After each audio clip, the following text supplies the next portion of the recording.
로마서 강의 38번째 이제 시간이고요. 오늘이 지나면 이제 15장으로 들어가게 됩니다.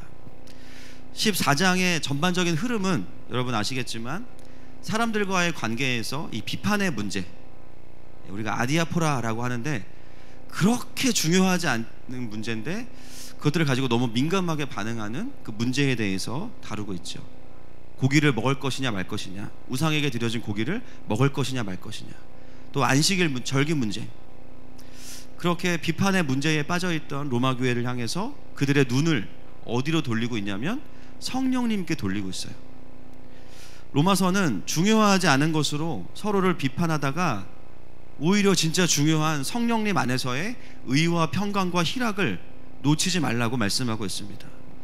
그래서 우리가 누군가와 어떤 문제로 대립하게 되어질 때 즉각적으로는 아닐 수 있지만 반드시 어디로 돌아와야 되냐면 성령 안에서 의와 평강과 희락으로 돌아와야 됩니다. 맞습니까? 우리의 내면에 하나님의 나라가 있냐라는 거죠. 그리고 그 하나님의 나라는 관념적으로 오는 것이 아니라 그냥 마음으로만 믿습니다 하고 끝나는 것이 아니라 우리의 존재 안에 열매가 있어야 된다는 거예요. 의와 평강과 희락입니다. 하나님 나라가 임한 사람은요, 그 존재 안에 그 하나님의 분명한 열매가 있습니다. 그래서 뭘 하냐도 중요한데요, 그것을 하는 나는 어떤 사람인가가 더 중요한 거예요. 똑같은 얘기를 누가 하냐에 따라 달라지죠. 왜 그렇습니까? 존재의 문제가 있습니다. 사역을 하든 뭐 수술을 하든 장사를 하든 알바를 하든 공부를 하든 결국에는요 존재의 문제입니다. 존재 안에 진짜 복음이 풀어져 있고 하나님의 나라가 제대로 임해 있으면 그 사람이 어디를 가든지 간에 이 열매가 흘러가게 돼 있어요. 그래서 성령 안에서의 의를 경험한 사람들은요 다른 사람들을 긍휼히 여기면서 십자가의 의를 그 사람에게도 경험시켜 줍니다. 그리고 진리이신 그분과의 바른 관계 안에 있는 사람은 당연히 비진리들을 분별하겠죠. 이 부분을 이제 화요일날 나눌 겁니다. 그리고 상황을 제대로 해석하고 평강 가운데 거하게 되고요, 하나님의 소망을 보면서 늘 기쁨 가운데 있을 수 있는 겁니다. 할렐루야. 결국 그 마지막은 뭐냐면 여호와로 말미암아 기뻐하는 것입니다. 이 실제가 우리의 존재 안에 있는 거예요. 그래서 세상이 우리에게 도전하고 물어봅니다. 평강할 수 없는 상황이 나에게 닥치고요, 기쁨을 빼앗길 만한 일들이 나에게 닥쳐옵니다. 그때 우리의 존재가 그 문제에 대해서 대답할 수 있어야 돼요.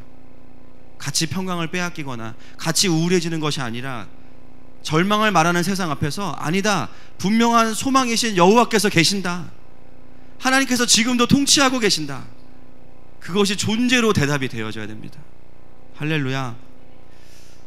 그러므로 여러분, 저와 여러분을 만나는 모든 사람들이 그 십자가의 의와 하나님의 평강과 또 하나님의 기쁨을 누릴 수 있기를 축복하고 선포합니다. 오늘 본문은 그 메시지의 흐름을 이어가면서 이제 후반부로 들어옵니다. 18절 말씀을 같이 읽겠습니다.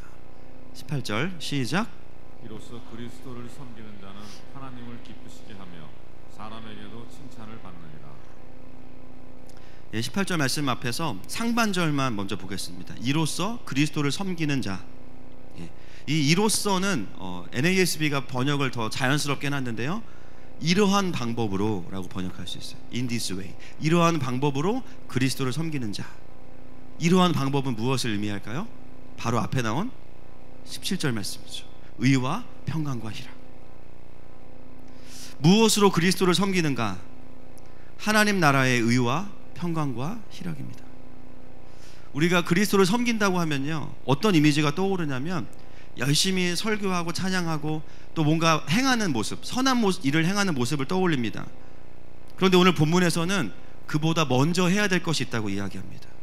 의와 평강과 희락으로 그리스도를 섬겨야 된다고 말씀하고 있습니다. 그 말은 무슨 뜻이냐면 예수님은 우리에게 먼저 무엇을 원하시는가? 사역이나 선한 행실 이전에 주님은 우리의 어디에 관심이 있으신가? 우리의 심령 안에 의와 평강과 희락이 있는가? 내가 주님을 위해서 뭔가 대단하고 큰일을 하는 것도 기뻐하시겠지만 그것을 하지 않는다 하더라도 우리의 존재가 하나님을 향해서 어떤 열매를 가지고 주님 앞에 있는가? 조금은 극단적인 예화일 수 있지만 제가 예화를 하나 만들었습니다. 이건 실제로 있었던 일은 아닌데요, 그냥 만들었습니다. 만약에 우리 자녀들 중에서 우리 아이들이 커서 어느 날 딱 여러분한테 온 거예요. 그러면서 우리의 아들이, 우리의 딸이, 엄마, 내가 6개월 유럽 여행을 준비했어, 다녀오세요. 여행권과 모든 숙박권, 그 다음에 식당까지 다 6개월짜리가 끝났어. 어떠실 것 같아요? 예, 약간 긴장되죠. 뭔가 뒤에 반전이 있을 것 같아. 대답하기 쉽지 않으시죠? 좋죠, 그냥. 그죠? 아멘하고 가시지 않겠습니까? 여행 다녀오니까 집도 넓은 집으로 바뀌어져 있어. 넓은 집으로 바꿔줬어요. 자녀들이 기분 좋으시죠? 근데 여기까지는 참 좋았는데 뒤에 비하인드 스토리가 있는 거예요. 알고 보니까 이 돈이 어떤 돈이었는가? 우리 자녀가요, 큰 병에 걸렸던 거예요. 근데 보험금이 나온 거예요. 엄청 큰 보험금이. 고칠 수도 있지만 이 자녀가 어떻게 했냐면 그 돈을 자기를 치료하는 데 쓰지 않고 아빠와 엄마를 섬기는 데 그냥 쓴 거예요. 정상적인 부모라면, 그 사실을 알고 나면 어떤 마음이 들까요? 나중에 그 사실을 알게 됐어. 당연히 이런 반응을 하겠죠. 야, 나는 여행도 집도 필요 없다. 내가 원하는 건 너가 건강한 거야. 네가 나보다 오래 살았으면 좋겠어.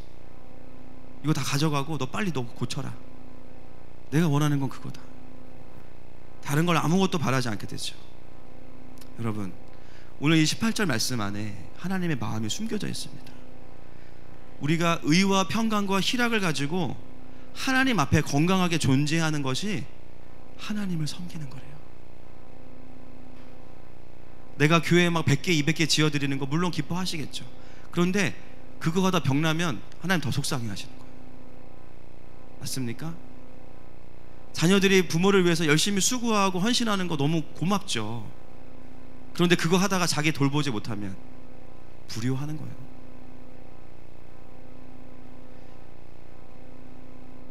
내가 건강하게 복음을 누리고 하나님의 나라를 경험하는 거, 그것이 하나님께 여러분 1차적으로 효도하시는 겁니다. 여러분, 요즘에 하나님을 어떻게 섬기고 계십니까? 나에게 주어진 사역과 역할, 또 가정에서 주어진 역할, 직장에서 주어진 역할 충성스럽게 잘하는 것 너무나 중요합니다. 잘하고 계신 거예요. 그런데 하나님의 관심은 어디에 있냐면요, 거기에도 있지만 내가 하나님 안에서 괜찮은지에 더 관심이 있으세요. 그 부분을 먼저 확인하기를 원하시죠. 저같이 이렇게 연수한 목회자도 언제 기쁜가 이렇게 돌아보니까요, 말씀을 준비하다가 막 새가족들이 많이 오시고 재정이 늘어나고 더 많은 사역을 하고 너무 감사하죠. 정말 좋습니다. 네. 그런데 진짜 기쁠 때는 언제냐면 한해 마음 가족이 되신 분들이 하나님을 잘 누리고 계실 때 너무 행복해요. 점점 예배가 깊어지고 점점 가정에 하나님의 나라가 임하고, 할렐루야, 점점 삶에 그 하나님과의 동행이 깊어지고 행복해하는 모습을 보면 너무 행복합니다. 가정에서도 제가 언제 기분이 좋을까요? 저희 아들들이 막 저를 위해서 중보기도 해주고, 막 설교 중에 여기서 막 둘이 기도하고 손잡고, 뭐 공부했다 하면 막 1등하고, 막 홈스쿨이라 등수가 없어요. 저희는 무조건 1등입니다. 자기가 막 아침 저녁 점심 다 해서 먹고, 막 설거지 다 하고, 막 고단한 하루를 마무리하면서 잘 자고, 막 그런 날이 올까요? 왔으면 좋겠네요. 그렇게 해줘도 참 고맙죠. 그런데 진짜 행복할 때 언제냐면요, 아들 둘이 서로 하루 종일, 막 하루 종일은 아니구나 잠깐씩 서로 깔깔거리면서 사랑하고 막 즐거워할 때 너무너무 보기 좋아요. 서로 막 아침 일어나면 기도해주고 이렇게 막 같이 놀거든요. 그러면 막 서로 너무 즐거워할 때가 너무 보기 좋아요. 또 제 아내가 사모로서 역할을 이미 충분히 잘하고 있지만, 맞죠? 네, 대답이 크시네요. 저는 여기서 넘어가겠습니다. 제 아내가 사모로서 잘해주는 것도 고맙지만 사실은 아내로서 하나님 안에서 잘 지내줄 때 제일 기뻐요. 또 저랑 같이 잘 지낼 때 기분 좋습니다. 목사의 가정이 평안해야 교회가 평안하죠. 너무 맞는 말인데요, 사실은 그걸 넘어서야 돼요. 죄송합니다. 교회가 안 평안해도 목사의 가정이 평안해야 됩니다. 자꾸 연결시키면 안 돼요. 우선순위상 먼저 가정이 교회가 돼야 돼요. 때로는 목회가 힘들 때 가정에서 회복하고 교회를 섬길 수 있어야 됩니다. 그게 하나님께서 원하시는 순리죠. 사역을 잘하기 위해서가 아니라 사역과 상관없이 우선적으로 가정 자체가 평안함을 누리는 것이 하나님의 뜻입니다. 저는 교육자들이요, 교회 일 열심히 할 때도 기분 좋지만 교육자들이 모여서 막 웃고 떠들 때 진짜 행복해요. 저도 막 애드립 참고 막 이러는데 본인들끼리 막 떠들고 막 카톡방에서 사역 얘기할 때도 좋지만 서로 막 우스운 얘기도 하고 삶도 나누고 이런 걸 보고 있으면 너무 좋아요. 청년 리더들도 같이 모여서 즐기고 놀 때가 너무 좋아요. 물론 사역을 대충 하자는 건 아닙니다. 네.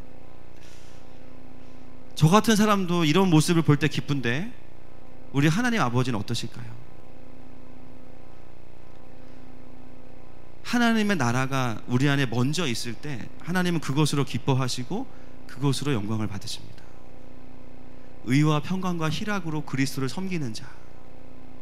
왜냐하면 하나님은 우리의 고용주가 아니시고 창조주이십니다. 우리 아버지이십니다. 그렇기 때문에 뭔가 대단한 일을 할 때에만 기뻐하시는 게 아니라 우리가 그분 안에 웰빙 할 때, 잘 있을 때 그걸 기뻐하시는 거예요.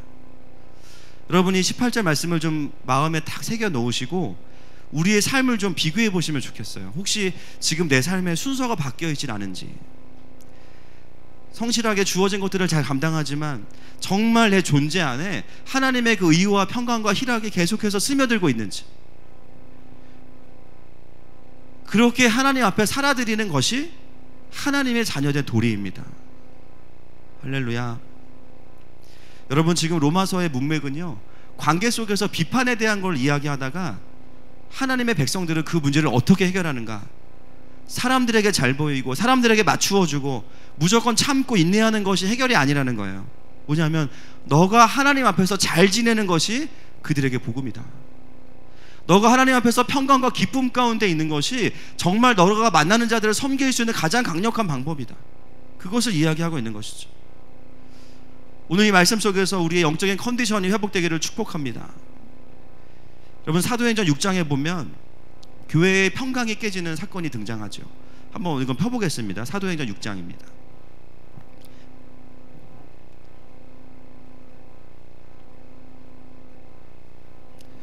성령께서 임하시고 나서 교회가 막 부흥해요.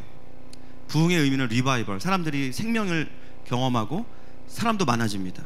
그러다가 교회가 평강이 깨지는 사건이 딱 등장하죠. 1절부터 7절에 보시면 1절만 먼저 같이 읽겠습니다. 시작. 그때 제자가 더 많아졌는데 헬라파 유대인들이 자기의 과부들이 매일의 구제에 빠짐으로 히브리파 사람을 원망하니. 아멘. 그때의 제자가 더 많아졌는데 어떤 해프닝이 발생하죠. 헬라파 유대인들이 자기의 과부들이 구제에 빠져요. 서운합니까? 안 서운합니까? 당연히 서운해요. 그래서 그 결과가 뭐냐면 히브리파 사람을 원망합니다. 그러니까 분열이 일어나는 거죠. 성경에야 이렇게 고상하게 나오겠지만 실제로 어떻겠습니까?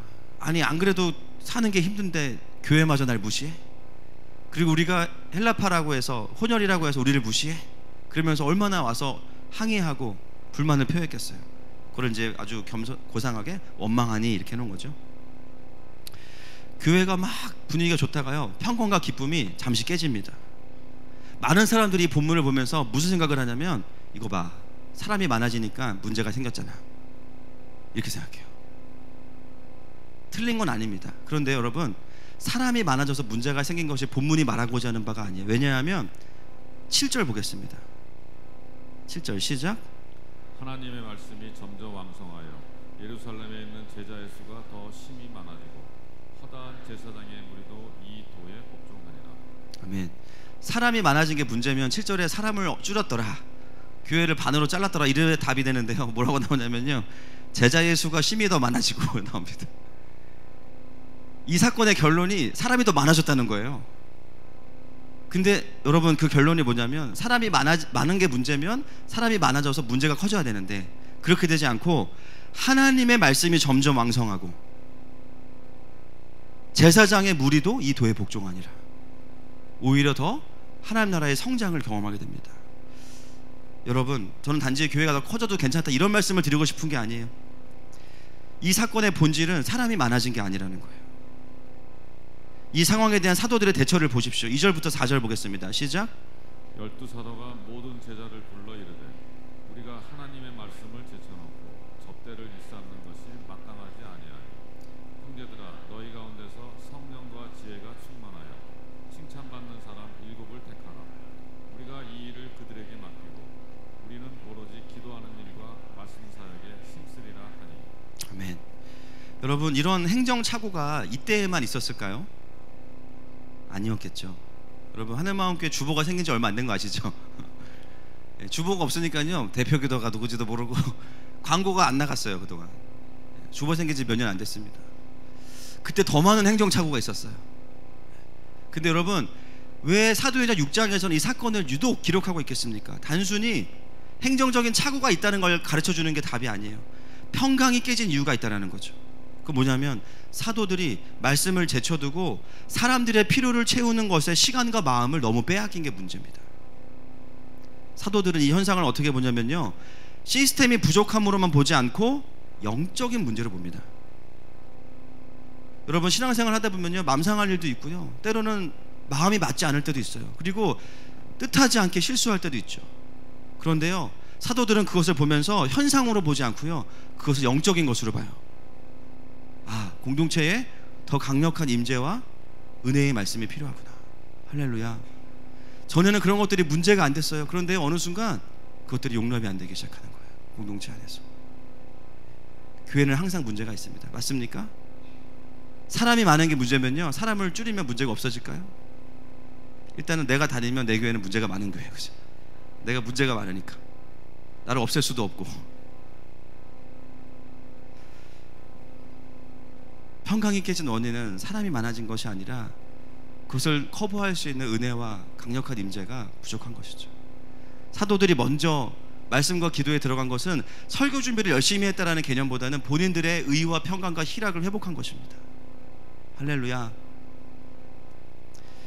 여러분, 사람을 기쁘게 하는 삶을 살아보면 분명히 깨닫는 게 있습니다. 여러분, 그렇게 사신 분들 많으시죠? 주변 사람들 좀 행복하게 해주고 싶어서. 결론이 뭐였어요? 아, 안 되는구나. 사람을 기쁘게 하려고 살아봤는데 사람을 기쁘게 하지 못하는 거예요. 물론 몇몇 사람들을 기쁘게 할 수는 있어요. 그런데 반드시 어떤 사람들에게는 원하지 않게 내 실수로 상처를 줄 수밖에 없어요. 나는 그런 의도로 말한 것도 아닌데 상처받는 거죠. 내 가족을 챙기다 보면 다른 가족을 상처 주게 됩니다. 물론 사도들은 오늘 헬라파 과부가 구제에 빠진 문제를 해결하기 위해서 집사들을 세워서 구조적으로 해결합니다. 그걸 인정한 거죠. 그러나 어디에 집중하냐면 시스템이 아니라 임재에 집중하는 거예요. 말씀을 전하는 자들이 얼마나 하나님 앞에 건강해야 되는가, 의와 평강과 희락이 있는가를 돌아보면서 하나님의 임재 앞으로 나아갑니다. 그걸 회복한 것이 가장 중요한 포인트죠.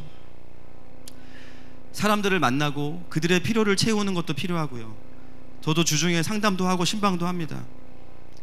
그것은 의미 있고 반드시 해야 되는 일입니다. 문제는 뭐냐면요, 말씀과 기도를 놓친다면 반드시 문제가 생길 거라는 거예요. 사람들을 많이 만난다고 문제가 다 해결되진 않더라고요. 짧게 만나도 강력해야 돼요. 짧게 만나도 강력해야 됩니다. 짧게 만나도요, 그 짧은 시간 대화 속에서 내 안에 하나님의 것이 흘러갈 때 문제가 해결돼요. 아멘입니까? 상태가 안 좋은데요, 수많은 사람들을 만나봐요. 수많은 사람들을 다 어렵게 만드는 거죠. 하지 말아야 될 말, 해서는 안 될 반응, 인간적인 대답, 인간적인 해결, 반드시 문제가 생깁니다. 사도들이 하나님 앞에 먼저 잘 서는 것이 더 건강하게 사역하는 거죠. 그럴 때 사람이 더 많아지는데요, 초대교회가 더 부흥하는 걸 경험해요. 여러분, 우리가 사람을 무시하고 하나님만 섬기라는 게 아닙니다. 막 기도하는데 전화한다고 막 사탄이네 이러지 마세요. 그분은 모르고 전화한 거잖아요. 정말 사람을 기쁘게 하려면 내가 하나님 안에 제대로 서 있는 게 먼저라는 거예요. 맞습니까? 때로는 많은 자들의 그 필요와 어려움들을 보여서 내 몸을 일으켜서 가지만 점검하셔야 돼요. 내 안에 지금 하나님의 마음이 그대로 있는지를. 그래야 배달 사고가 나지 않습니다. 그러므로 하나님의 것으로 흘려보낼 수 있는 저와 여러분 되시기를 축복합니다. 18절 말씀 후반부에 보면요, 그 열매가 무엇인지 나오는데요, 하나님을 기쁘시게 하고 그 다음에 뭐죠?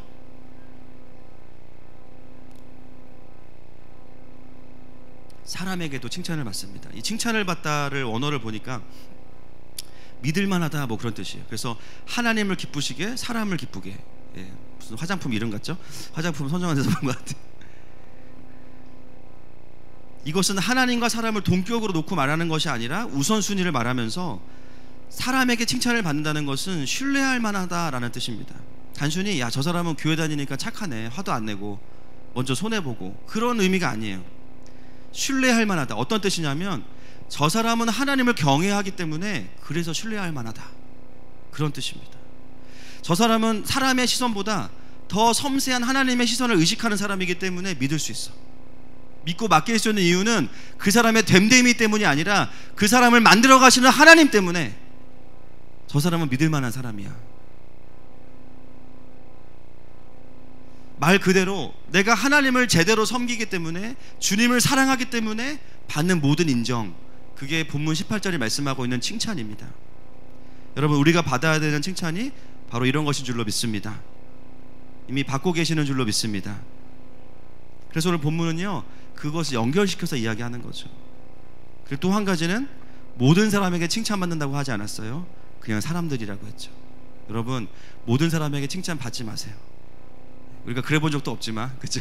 불가능하죠. 모든 사람에게 칭찬받는 게 그리스도인의 목표가 아닙니다. 우리의 관계가 힘들고 피곤해지는 이유, 배은망덕하다고 느끼는 이유가 무엇 때문이에요? 모든 사람에게 칭찬받으려고 하다 보면 서운한 거죠.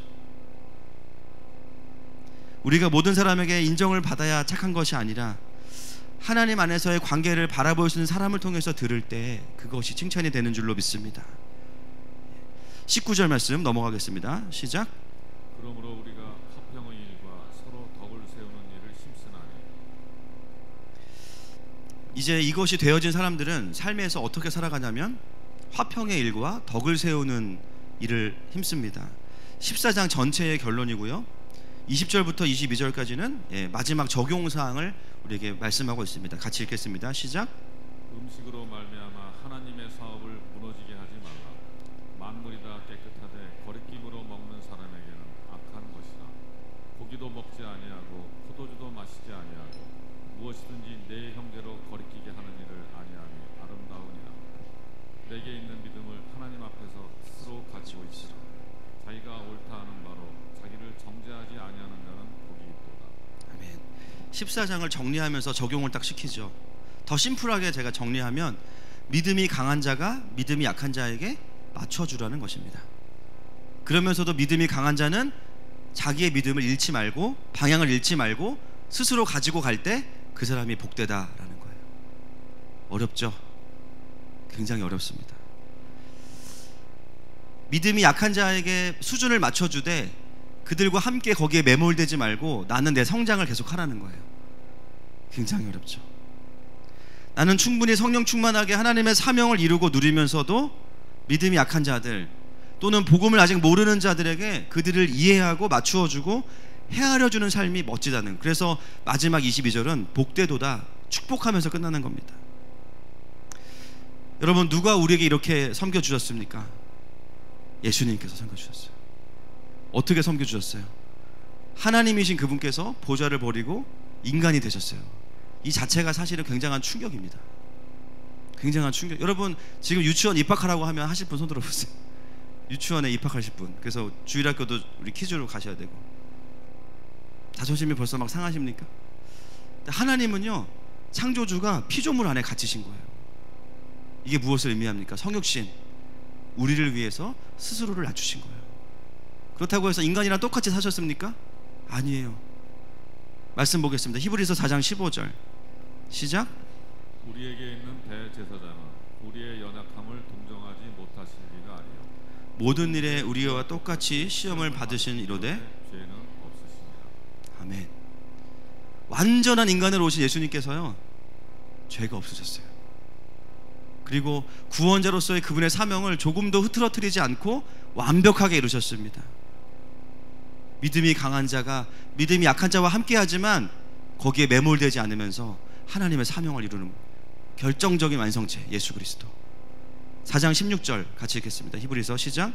그러므로 우리는 긍휼하심을 받고 때를 따라 돕는 은혜를 얻기 위하여 은혜의 보좌 앞에 담대히 나아갈 것입니다. 아멘. 2장 18절도 읽겠습니다. 시작. 그가 시험을 받아 고난을 당하였은즉 시험 받는 자들을 능히 도우실 수 있느니라. 아멘. 그렇기 때문에 주님은 우리와 함께 성장하셨고 우리를 끌고 가시는 거죠. 여러분, 우리가 우리의 믿음은 지키면서 연약한 자들을 존중하고 그들과 함께 갈 때 어떻게 됩니까? 같이 무너지는 게 아니라 그들을 구원하게 됩니다. 그리고 함께 성장하게 돼요. 동의하십니까? 그 소망을 보기 때문에 내가 그 사람에게 나를 맞춰줄 수 있는 거예요. 여러분, 누군가에게 신앙을 상담할 때도 너무 신앙생활 잘하는 티를 내지 마세요. 할렐루야, 할렐루야. 누군가 와서 아유 집사님 나 술을 못 끊겠어. 여러분 어떻게 하시겠어요? 제가 그 객관식으로 문제를 내겠습니다. 대답을 1번. 질문이 뭐냐면 나 술을 못 끊겠어. 1번. 사탄아 물러가라.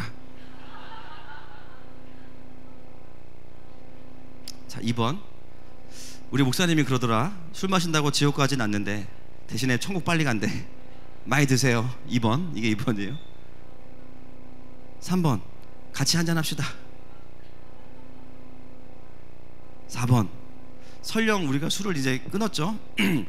그렇지만 겉으로는 한 번에 나는 술을 끊었어요. 예수님 믿고. 그러나 겉으로는 아이고 형제님 나도 그게 생각보다 어려웠어요. 저도 설교할 때 가끔 더운 여름날에 맥주 한잔 생각납니다. 그래도 우리가 술보다는 주님께 취하는 게 훨씬 좋아요. 숙취도 없고. 같이 기도할게요. 결단합시다. 정답은? 네, 긴 게 답입니다. 누군가 여러분에게 와서 아우 집사님 나 교회 가기 싫어요. 어떻게 대답하실래요? 같이 놀러 갈까요? 저한테도 그런 고민을 말씀하시는 분이 계시죠. 그럼 제가 막 집사님 주일 성수하셔야지 그러다 지옥 간다고 이렇게 안 하죠. 그런 질문을 하면 저는 그런 생각이 들어요. 나는 언제 교회 가기 싫었나 하는 마음 와서는 이제 그런 적은 없지만 옛날에 교회 개척한다고 이제 나와서 다닐 교회도 없었을 때 그때 찾아온 주일 아침, 이래서 성도들이 교회 가는 게 쉽지 않구나. 야, 이게 참 주일 아침에 그냥 눈 뜨면 TV에서 바로 그냥 대형교회 목사님들이 막 눈앞에서 설교해주고 안 가고 싶은 거예요. 좀 하루 자고 싶고 좀 그런 이야기들을 해주면서 돌아와서는 어떻게 해요? 그분을 위해서 기도하는 거죠. 그분의 주일 예배가 출석 체크가 아니고 주님을 만나는 예배가 되게 해주십시오. 주님 그 집사님 그 형제에게 한 번만 찾아와 주십시오. 그리고 저는 주일날 교회 안 빠지는 거예요. 이게 정답입니다. 여러분, 우리가 왜 먼저 믿은 자로서 은혜를 먼저 받은 자로서 우리를 절제하고 배려해야 될까요? 함께 퇴보하기 위한 것이 아니라 함께 성장하기 위해서, 함께 그리스도의 장성한 분량에 이르기 위해서 그들의 마음을 좀 알아주고 손을 잡고 함께 갈 수 있어야 돼요. 여러분 쉬운 사람 되셔야 됩니다. 할렐루야. 옆 사람에게 선포합시다. 쉬운 사람이 될지어다. 시작. 그래서 우리가 믿음이 강한 자가 믿음이 약한 자를 품는 것은 쉽지 않습니다. 믿음이 약한 자의 특징은요, 자신이 약한지 모른다는 거예요. 세상에서 제일 무서운 사람이 책 한 권만 읽은 사람이에요. 성경도 한 번만 본 사람. 물론 이제 한 번도 안 보신 분들이 수록하셔가지고 겸손하신데 대단하죠. 성경학자들 막 1000번씩 본 사람들도 예수님 안 믿는데 우리는 한 번도 안 읽고 예수님 믿잖아요. 할렐루야. 엄청난 기적입니다. 이게 엄청난 믿음이죠. 약한 자들의 특징은 자기가 약한지 모르기 때문에 자기가 맞다고 생각하니까 분노하는 거예요. 핏대를 세우고 내가 맞다고 옳다고. 이미 자신이 약하다는 걸 인정하는 사람은요, 믿음이 약한 자가 아니에요. 그 사람 이미 성숙한 사람이에요. 자기를 알면 사실은 그렇게 화를 못 내거든요. 그렇지 않으니까 품기가 어려운 거죠. 여러분 왜 참아줘야 됩니까? 함께 성장할 거니까. 그래서 참아주는 거예요. 동의하십니까? 그것이 14장이 우리에게 도전하고 있는 내용입니다. 저는 이 말씀을 우리 교회에도 좀 적용해 보았습니다.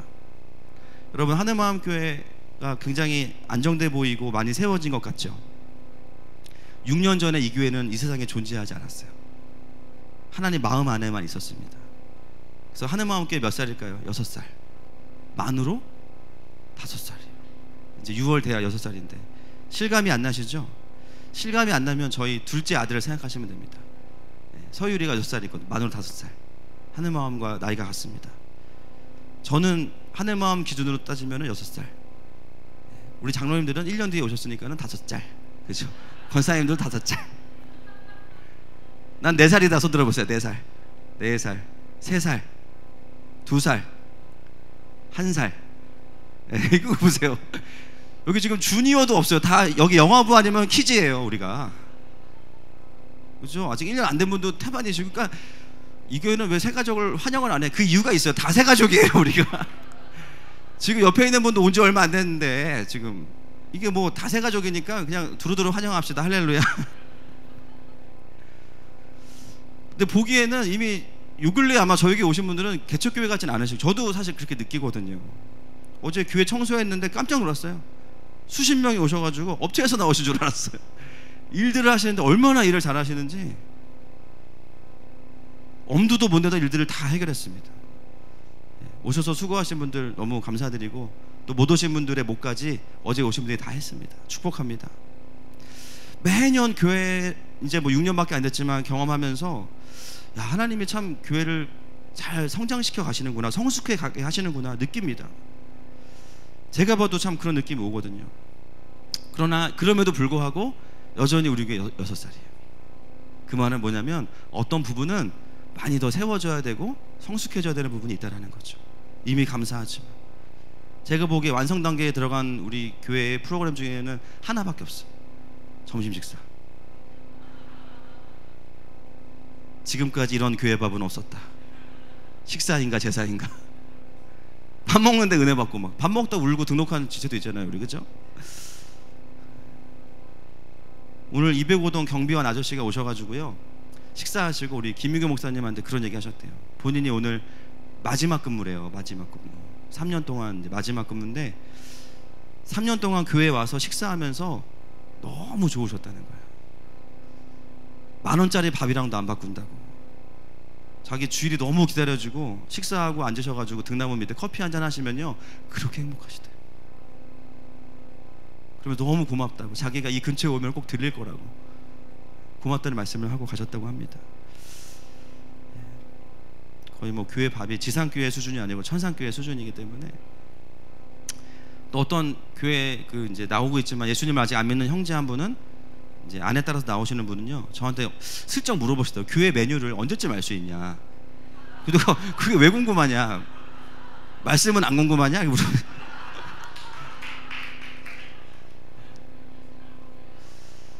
너무 좀 그런 거예요. 그래서 그게 왜 궁금하지? 근데 이제 본인이 메뉴를 미리 알면 자기가 그 뭐죠?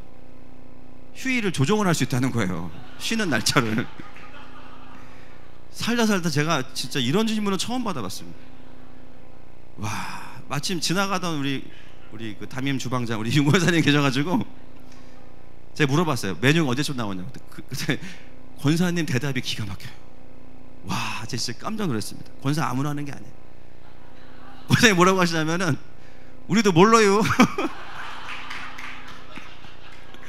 마트 가서 그때그때 하는 거라는 거야. 그 말의 핵심 메시지가 뭐예요? 매주 와라. 그게 너와 무슨 상관이냐. 매주 오면 항상 만족이 있다. 따지지 말고 묻지도 말고 그냥 와서 밥 먹고 예배 드려라. 그거를 몰라요 이렇게 한마디에 끝내버리시고, 와, 나 진짜 설교를 그렇게 해야 되는데 진짜 와, 깜짝 놀랐습니다. 와, 정말 교회 안에 은혜가 커요. 할렐루야. 근데 그럼에도 불구하고 뭐냐면요, 저희 교회는 아직 6살이라는 거예요. 여전히 우리가 성장해야 될 부분이 많이 있고 세워져야 될 부분이 많이 있어요. 그러려면 시간이 필요하고요, 과정이 필요하죠. 제가 이 이야기를 누구한테 가장 많이 하는지 아십니까? 우리 교회 아직 6살이다, 작년엔 5살이다. 누구한테 가장 많이 할까요? 저한테. 제가 저한테 해요. 왜냐하면 제 눈에는 여전히 감사한 부분도 많지만 필요들이 더 많이 보여요. 요거 좀 해결해주면 우리 아이들이 더 행복할 텐데, 그죠? 좀 반듯한 예배 공간 하나 있으면 너무 좋을 텐데, 막 애들 예배 드리는 거 보고 있으면 막 좀 그래요, 마음이. 엘리베이터 어떻게 안 될까 막 이런 생각도 하고, 조금 더 환경이 잘 갖춰져서 성도들이 누릴 수 있으면 더 신앙생활이 행복할 텐데, 그게 본질은 아니지만 그런 생각을 하다 보면요, 마음이 막 급해지는 거예요. 잠 못 자고 막. 그때 제가 저한테 무슨 말 하냐면, 이제 몇 살이다 우리 교회. 6살에 이 정도면 우량하죠, 그렇죠? 그럼에도 불구하고 저희 교회는 부르심이 너무 확실하고 사명이 너무 확실하잖아요. 어떤 모습으로 세워져 가야 되는지, 이거는 어떤 교회와도 비교할 수 없는 분명한 부르심이 있어요. 그러다 보니까 너무 그림이 확실하니까 이 갭이 너무 클 때가 있어요. 이 사명을 이루기 위해서 좀 더 이런 부분들이 세워져야 되는데, 물론 매년 하나님이 생각보다 더 많이 채워가십니다. 할렐루야. 그럼에도 불구하고 환경적인 부분, 영적인 부분, 여러 부분에서 저에게 느껴지는 그런 조급한 마음들이 있어요. 일단 저도 많이 아직 부족하고 미성숙하고, 그때마다 제가 저에게 무엇을 말하냐면, 우리 교회 이제 6년 됐다, 감사하자, 주님이 하신다. 여러분, 저를 포함해서 우리 모두가 교회를 향해서 기다리고 함께 간다면 교회와 함께 성장하는 영광을 누리실 겁니다. 아멘이십니까? 그리고 하늘마음교회만이 아니라요, 모든 교회가 이걸 누려야 돼요. 맞습니까? 한 성도가 예수님의 몸된 교회와 연합돼서 함께 성장하는 거, 성도의 평생에 가장 큰 영광이에요. 그걸 누리지 못해서 교회와 함께 망하거나, 교회는 성장하는데 나는 퇴보하거나, 나는 성장하는 것 같은데 교회는 망해간다, 그 어느 것 하나 마음에 안 들죠. 공동체와 내가 따라가고 있다는 것 자체가 이미 내가 몸과 분리되어 있다는 거예요. 몸과, 예수님의 몸인 교회와. 여러분, 주님이 원하시는 게 무엇입니까? 내가 공동체와 연결돼서 함께 성장하길 원하세요. 그게 얼마나 복된 것입니까? 이 시대에 수많은 하나님의 백성들이 이 영광과 유익을 누리지 못해서 영적인 외로움 가운데 살아가는 분들을 정말 많이 만나게 됩니다. 여러분, 지금까지 그러셨던 것처럼 함께 우리가 교회를 기다리면서 성장할 수 있기를 축복합니다. 말씀을 좀 정리하겠습니다. 오늘 우리 14장 후반부를 다 같이 봤는데요, 여러분, 하나님 우리에게 물어보시는 질문이 뭐냐면, 첫 번째가요, 안부 인사죠. 우리가 열심히 살아내고 또 열심히 사역들을 감당하지만, 그런데 나의 관심은 너의 사역도 중요하지만 너 괜찮니? 라고 물어보십니다. 네 마음은 어떠니? 주어진 일들을 잘 감당하며 살지만, 또 가정에서도 직장에서도 그렇지만 내 관심은 너의 마음에 있다. 네가 그 일들을 다 하지 않아도 내 앞에 머물러 있을 때 내가 너의 마음속에 존재 안에서 그 하나님의 나라, 나의 나라의 영광, 의와 평강과 희락을 먼저 보기 원한다. 여러분, 우리가 그것으로 그리스도를 좀 섬길 수 있기를 바랍니다. 이 시간에 먼저 그 주님 앞에서, 우리에게 그렇게 안부를 물으시는 주님 앞에 함께 이 고백으로 나아가십시다. 내 모습 이대로